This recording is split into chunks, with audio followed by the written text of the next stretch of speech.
Hi everyone, welcome to my review of what is going to be a very awesome review of a very awesome IEM. Okay, so whether the review is awesome or not is something for you guys to decide, but honestly guys, this is a very awesome IEM. And I know in a review you want to be a bit objective, you want to talk about tonality and technical performance and all that, and then perhaps summarize. But I'll just get this out of the way and I'll just tell you guys that this is an IEM that I never can see myself selling. Unless this fell apart or something, I just don't see myself selling this. This is the Campfire Astrolith. And it's not as big as the Campfire Supermoon, in case you're wondering. I don't have the Supermoon at hand per se, but this is not as big. And the contours are smoother than the Supermoon. And I've done a review of this on Headfi, so please do look it up. You'll see a shootout rather, of this with the Supermoon and with the Moon Rover, which form the trio of Campfire Planars.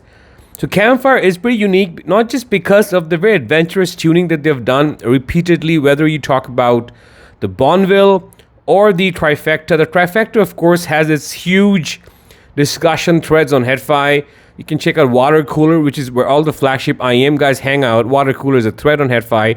And do check out my Campfire Trifecta review to give you a context of how I relate with the brand Campfire, because the Trifecta is something I bought with my own money from Headamp, and I loved the Trifecta because of its very artful tuning, which worked really well with everything, and especially rock and metal. Now this does what everything the Trifecta does, and even better, because it's not as polarizing as the Trifecta. It's faster than the Trifecta. It's a lot more technical, a lot more resolving than the Trifecta. And in terms of its technicalities, guys, honestly, I feel like it gives IEMs in the $5,000 and $6,000 range a run for their money. Like, I've long owned the Irma Audio Jewels, which I sold very recently after many years of ownership. Because honestly, this dethroned the Jewel, and it's just a very fantastic IEM. So with that preamble out of the way, let's just talk a bit about its tonality. Let's talk about tracks I played with it, sources I used, and finally its technical performance. So in terms of its specs, guys, I have a Bloom Audio review in front of me, and Bloom Audio is awesome, so do check them out. I've purchased stuff from these guys before. Andrew I've interacted with. Shout out to Andrew. They have in no way influenced this review. I just really liked when reading a bunch of reviews that people have come out with the title of this, because it says Out of This World Performance Campfire Audio Astrolith Review by Stephen Costa. Stephen I've talked to as well. Now guys, and shout out to Steve as well for his good work with reviews. This is out of the world. I mean, specs wise, it has two planars, one 14mm and one 6mm, if I'm not mistaken, 14.2mm and 6mm. And the way these two planar drivers fire, I mean, this is the first dual planar driver IEM I've used. And it sounds so damn coherent and cohesive. It's amazing. You don't feel like it's two planars. I mean, it's a planar because it's so snappy and fast and just resolving. And at the same time, you get these images popping out of nowhere, popping out of the woodwork, popping out of this black hole of a sound stage. It's a freakishly good IEM in terms of technicalities. I mean, I'm jumping the gun in all sorts of ways, but guys, it is an extraordinary IEM. It's low impedance. It's easy to drive, and tonality wise, I would say it's fairly natural sounding. Like, I urge you to not look at graphs for this, because a lot of graphs for this sound or look a bit wonky. I'll just show you an example. So if I Google Campfire Astrolith frequency response, I get something like this, which might be something that a lot of you question. This is from Darko's website, right?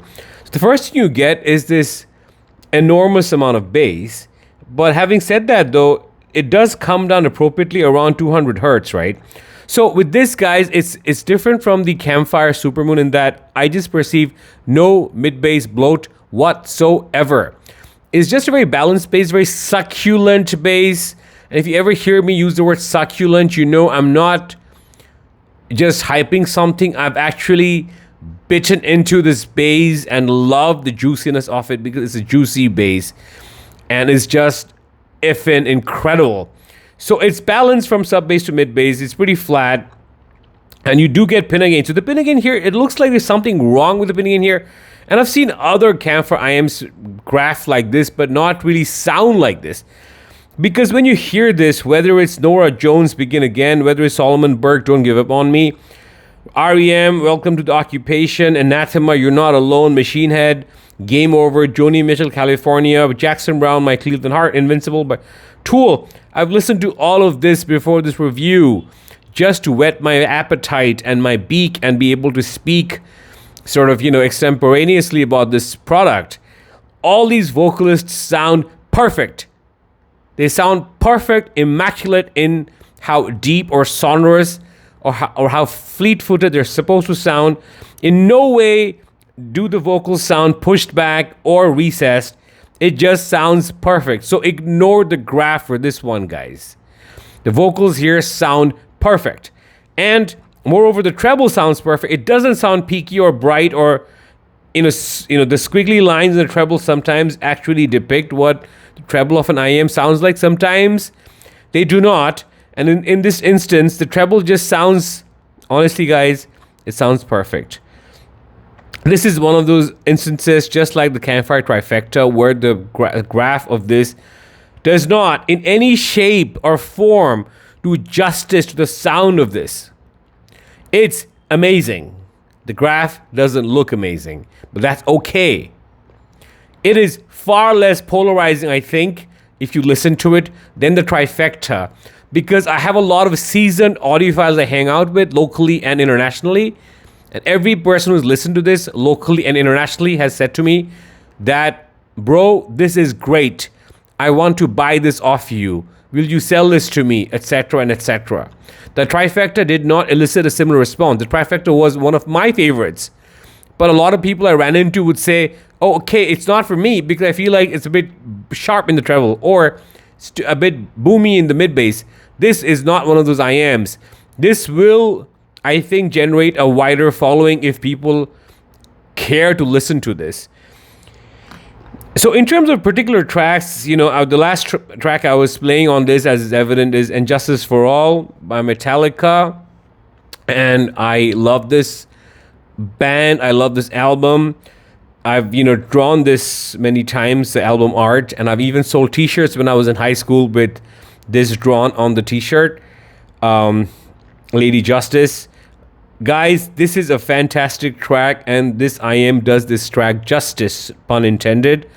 It sounds beautiful. It sounds fast. It sounds, Hetfield's vocal sounds powerful. His riff sound, his rhythm guitar sound alive, etc. So on and so forth. I mean, I'll just take you through all the tracks that I've played so you get a sense of what these sound like.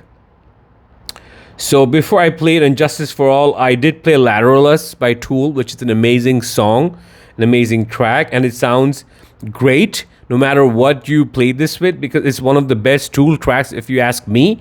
Lateralus sounds beautiful. It sounds lovely.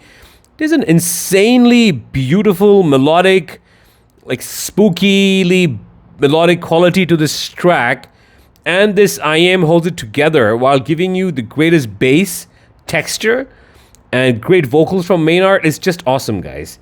And then, of course, if you get out of this screen, and maybe I won't get into the full track mode, and the song that I played right before this was, I did play Behind Blue Eyes because I wanted to get the vocal, the beautiful vocal harmonics in this track, this sort of laid back and very emotional nature of this song, and it did come through beautifully.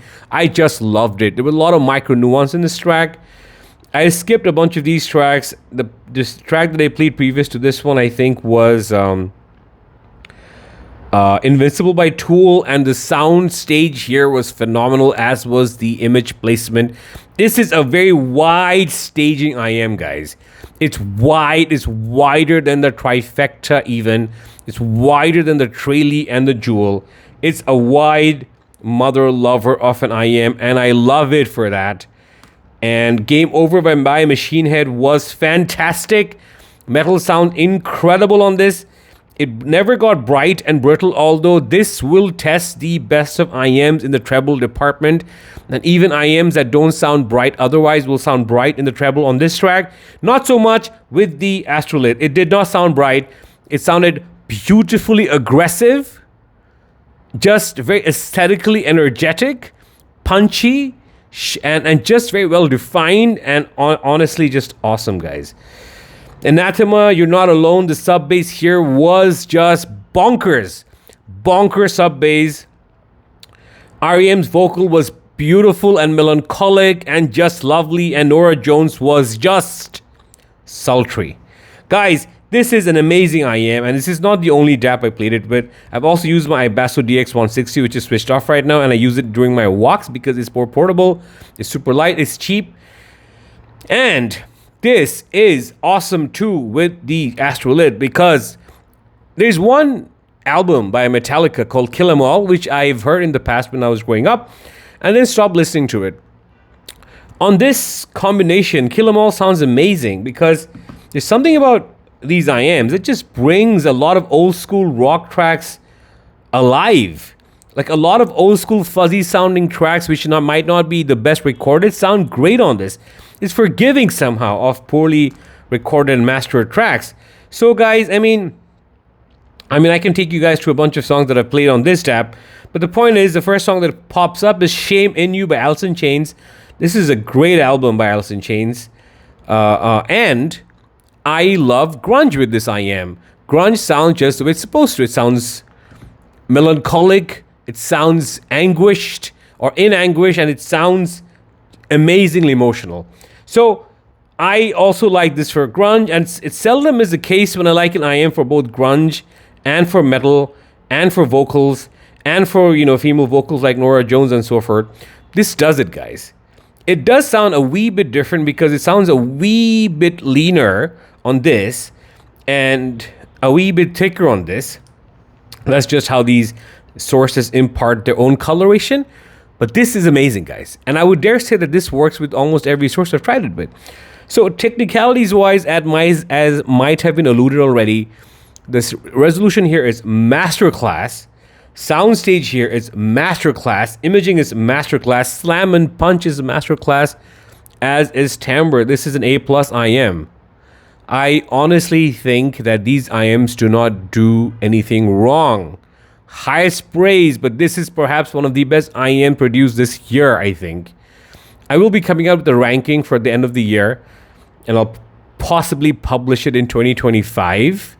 Or maybe I'll publish it in December 2024, my schedule permitting. But this would be a contender for one of my top 2 IEMs. Quickly to show you guys in unboxing, guys. It's a pretty basic unboxing. The retro vibe of the Astrolith packaging, and then you get the time stream cable, I think is what it's called. You get this beautiful carrying thingy, which is magnetic. You get this mesh pouch, you get tips, a cleaning cloth, and you get a bunch of stuff. So the usual stuff, but it's pretty well accessorized and it looks pretty premium, feels pretty premium. The box is small, so it's easy to ship, won't cost much money if you want to ship it internationally, and lightweight. Guys, this is the marriage of everything that's going on with Campfire's research and R&D and tech all over the years. And I think they have, with the Astrolith, hit it out of the park. Thank you for watching, guys. Stay tuned for my next one. Bye-bye.